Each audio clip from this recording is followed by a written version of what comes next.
They say love at first sight is just a fairy tale.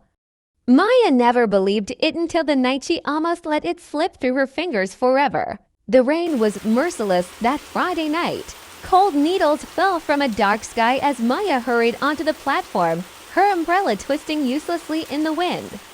She had been running, but the train's doors closed with a cruel hiss before she could reach them. She stood there, breathing hard, frustration burning in her chest until she noticed him. A man, tall and steady despite the storm, holding a paper cup of coffee in one hand and a book in the other.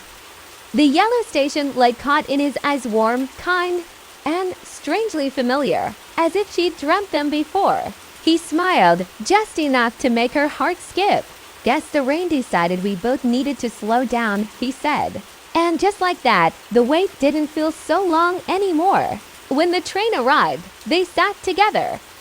Conversation flowed like they'd known each other in another lifetime about the smell of rain in winter, the cities they longed to see, the small things that made life feel beautiful. His name was Daniel, an architect who believed buildings should breathe in, tell stories. Her name, he said softly, sounded like music. She was a painter who hid her sketches in the pockets of old coats. By the time the train stopped, the rain had too, neither noticed. Days turned into weeks, and the platform became their place. Same time, same seats, same laughter that made strangers smile. But one day, Daniel wasn't there. Not the next day. Not the next week. Maya told herself it was just a passing connection. Just train talk. But her heart refused to believe it.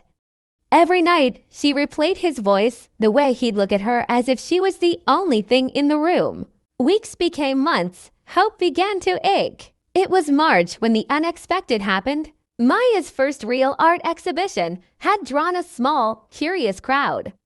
She stood near her paintings, smiling politely at strangers, but her mind was elsewhere. Then, a shift in the air. That familiar presence. She turned and her breath caught. Daniel, but thinner, paler, with a faint scar above his eyebrow, his eyes, though still that same warmth. "I looked for you," she whispered. He stepped closer, the gallery noise fading around them. "A car accident," he said quietly. "Weeks in the hospital. I couldn't reach you. But I never stopped hoping I'd see you again.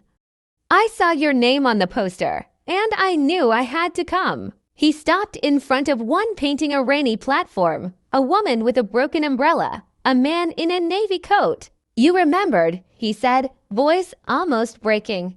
"I never forgot," she replied. They stood there, fingers finding each other as if they'd been holding hands all their lives. And in that moment, it didn't matter how much time they'd lost. Some loves don't run on clocks. They wait, quietly, patiently, until the right train arrives.